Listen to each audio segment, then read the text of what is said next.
All right, day 2 of our 30-day deep dive. Yeah. Yesterday, we kicked things off, right? Yeah. And today we're getting into something huge for actually changing things, for good self-awareness. Absolutely. And Yeah. you give us a ton of cool stuff to dig into. Books on habits, happiness, mindset. Like, It's the perfect mix to like really get into self-awareness. Yeah. You know? it's going to be fun. Yeah. We've got Atomic Habits, The How of Got Happiness, hardwiring happiness. Master Your Mindset, We've got the happiness trap, thinking fast and slow. Think by Design, and Mindset.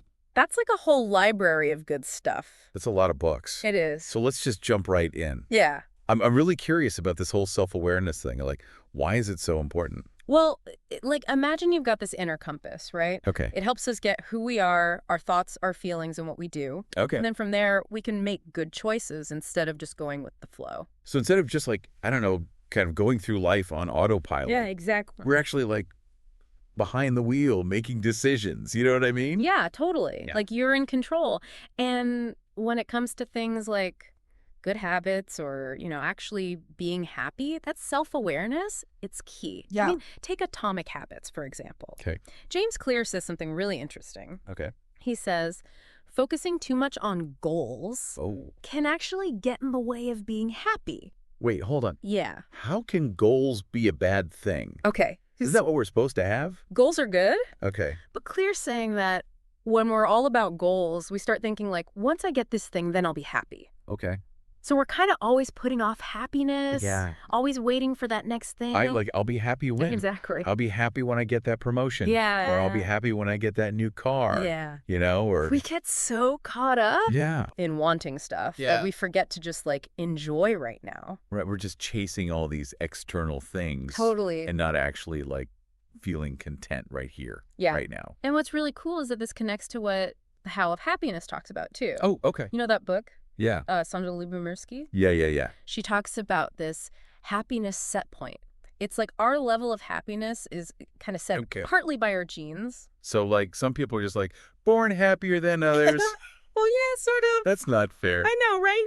Okay. But the good news is that her research shows that while genes matter, a good 40% of our happiness is actually like in our hands. Oh, okay, that's good. Yeah. So even if like you're not naturally a super happy person, Right. there are things you can do to like You change that, and knowing your set point is like step one. Okay. It helps you see what you can actually change instead of feeling stuck with what you can't. So how do we do that? Okay, so Like, how do we like tap into that 40%? well, self-awareness is like the key here. Okay. It helps us see the stuff that's making us happy Okay. or not so happy. You know, Yeah. it's like shining a light on that autopilot Okay. so we can finally start making choices on purpose. So like if we're always like, I don't know, thinking about what we don't have or what's wrong, Right. self-awareness helps us like see that Yeah, and exactly. maybe change it. And all these books we've got, Okay. they have tons of great tips Okay. to boost that self-awareness. Okay, like what? Okay, so give me the goods. One simple thing comes from Atomic Habits. Okay. It's called habit stacking. Okay. You basically build new habits by connecting them to old ones. So like if I, make coffee every morning, Yeah. maybe I start meditating for a few minutes right after I pour my coffee. Exactly. You're like riding the wave of that old habit Yeah. to make a new one stick. Yeah. It's like building a bridge, right? From somewhere to Okay. somewhere new. I love that. Yeah. Because it makes sense, right? Our brains are already wired for that existing habit. Right. So it's easier to add something new onto something that's already there. Yeah, it's like a shortcut. Okay. And since we're talking about rewiring our brains, hardwiring happiness has this cool thing called HEAL. Heal. What's that? Okay. Tell me more. It's HEAL. Well, Stands for have a positive experience, okay. enrich it, Okay. absorb it, Okay. and you can also link positive and negative stuff. Okay. Basically, you're training your brain to really enjoy those good experiences. Oh. Let them sink in. So like if I had a really great conversation with a friend, Yeah, I wouldn't just forget about it. right? I'd like really think about it, like relive it, Exactly. really focus on those good feelings. You're making those good vibes stronger in your brain. Oh, okay. So you'll want more of that good stuff. That's pretty cool. Right. It's like we can kind of create our own happiness Yeah. by focusing on those good things. It's powerful stuff. Yeah. And you know what Mm. Journaling could be a great way to do that heal thing, you know? Oh, okay, yeah. Like writing it all down. Journaling is like, talking to yourself. Yeah, like a conversation in your head, but on paper, Okay. you can see those thoughts and feelings, figure out the patterns. So it's not just like complaining in a diary. No, no, no. It's more about like figuring yourself out and Right. maybe like growing from It's it. about understanding yourself better. Okay. And speaking of that, mindfulness. Yeah, mindfulness. Everyone's talking about mindfulness these days. Yeah, it's a big deal. But like, what is it about mindfulness? So think of your thoughts like a busy highway. Okay. Mindfulness is like taking an exit ramp, Oh, getting off that highway, okay. and just watching the cars go by. Oh, I get it. You're not in the traffic anymore. You're just observing. So instead of like getting swept up in every thought, Right. we can just watch them go by Exactly. without like getting all caught up in them. You got it. Okay. And with practice, we can start seeing those autopilot thoughts. Okay. Those reactions that are kind of running the show Yeah. without us even realizing it. Oh, It's like yeah. becoming a spy in your own head. I'm starting to see how all of these, like habit stacking, heal, journaling, mindfulness, all that, they all kind of work together They do. to make you more self-aware. They all have their own thing, but in the end, it's all about getting to know your mind better. Yeah. You can make some real changes. And that's got to be important for when we talk about those limiting beliefs, right? Yeah, they're sneaky little thoughts The negative self-talk. that can really mess things up. Yeah, exactly. And that's what we're going to talk about next. Okay. Like, how do we deal with those negative thoughts? All right, let's get into it. Yeah. So we were talking about self-awareness and how it helps us understand our mindset. Yeah. Now let's get into those sneaky limiting beliefs and all that negative self-talk. Oh, yeah. That stuff can really sabotage us, can it? It totally can. It's like there's this little voice in your head Yeah. just whispering doubts and negativity. And sometimes it's so quiet we don't even realize it's there. Yeah, you just kind of start to believe those thoughts without even thinking about it. Exactly. So how do we even know they're there? Well, one way is to pay attention to how you're feeling.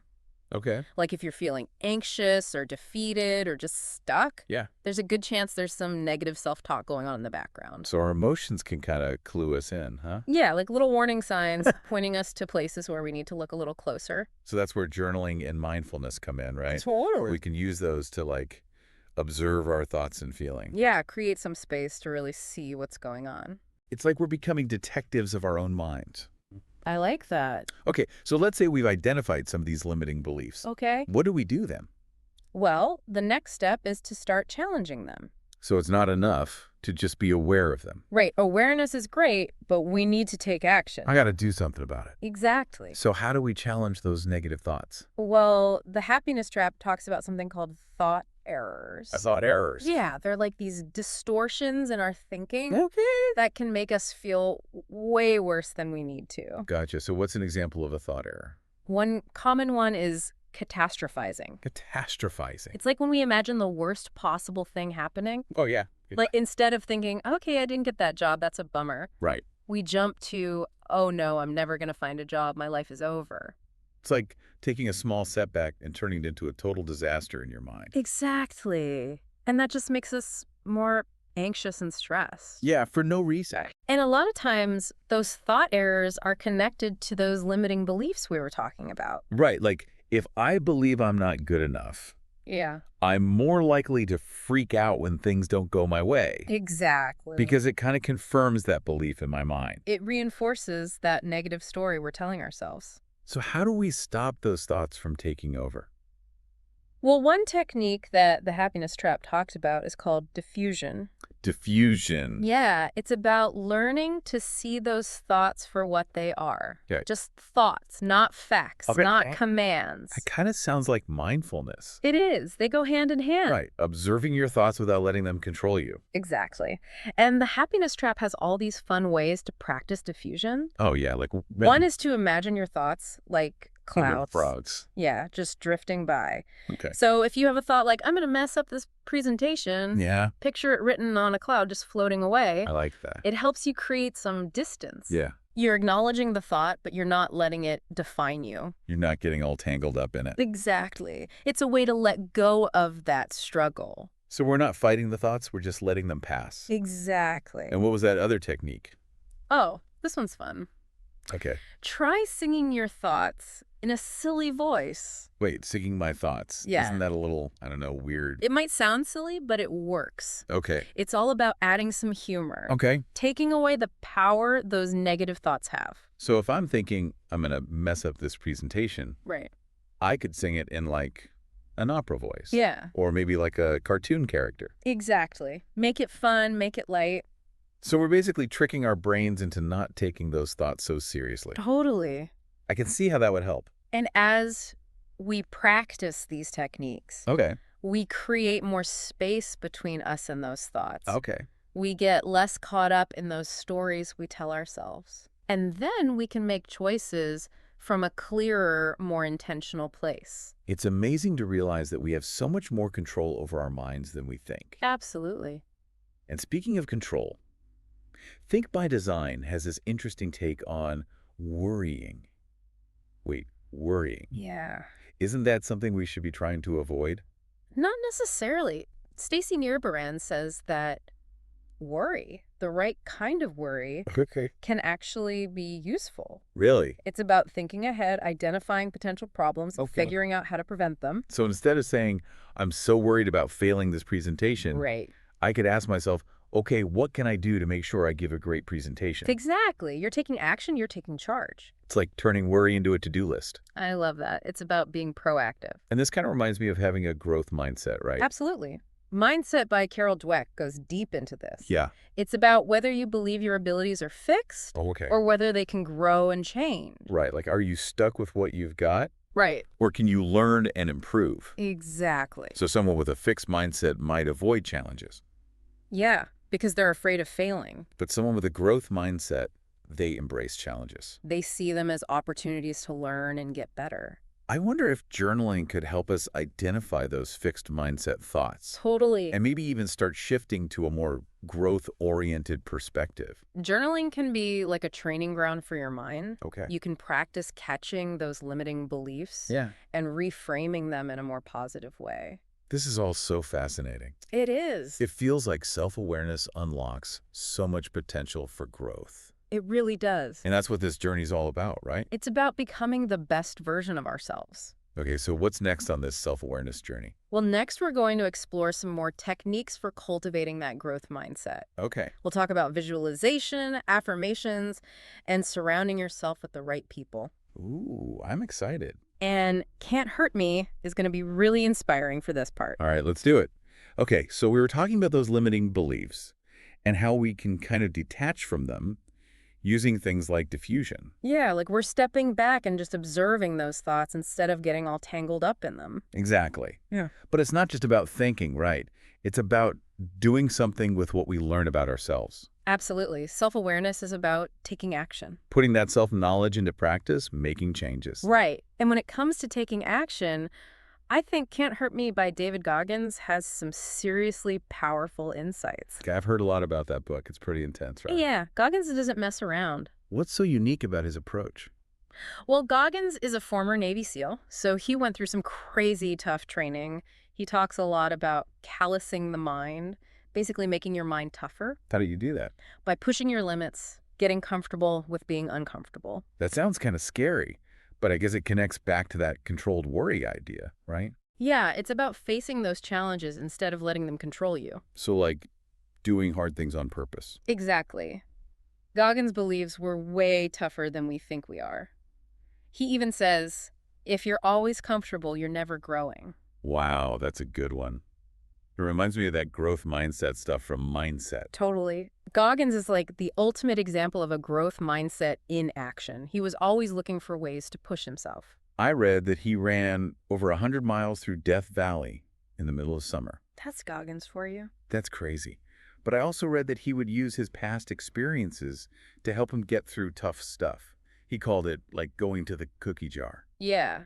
That's his way of saying tap into those memories of when you were strong, when you overcame something tough. So when things get hard, he'd remember those times and it would give him a boost. Right. It's like a mental highlight reel of all his toughest moments. Kind of like that thing from Hardwiring Happiness about reliving positive experiences, but more about resilience. Exactly. You're rewiring your brain to be more optimistic, more resilient. And that connects to thinking fast and slow too, right? about how our minds naturally focus on the negative. Yeah, Kahneman calls it loss aversion, but Goggins seems to have figured out how to flip that around. So how can we cultivate that kind of toughness? I think I'm not planning on running through Death Valley anytime soon. Well, Goggins is big on self-discipline, doing things you don't want to do, even small things, to build that mental muscle. Like even making my bed every morning can help. It all adds up. It's about those little victories, building momentum. My Master Your Mindset talked about the importance of your environment too, right? Definitely. Surround yourself with people who lift you up, who challenge you to grow. People who believe in you. It's like a support system for your mindset. It all comes back to self-awareness. The more you know yourself, the better you can create a life that works for you. It's been amazing exploring all these different angles on self-awareness today. We covered a lot. Habit stacking, heal, mindfulness diffusion, go into the cookie jar. You don't have to do it all at once, though. Pick one or two things that resonate with you and start there. Small steps, right? Exactly. And be patient with yourself. It's a journey. It's not about being perfect. It's about learning and growing along the way. You got it. And that wraps up day 2 of our 30-day deep dive. Awesome. Thanks for being here today. My pleasure. Keep those minds open, and we'll see you back here tomorrow.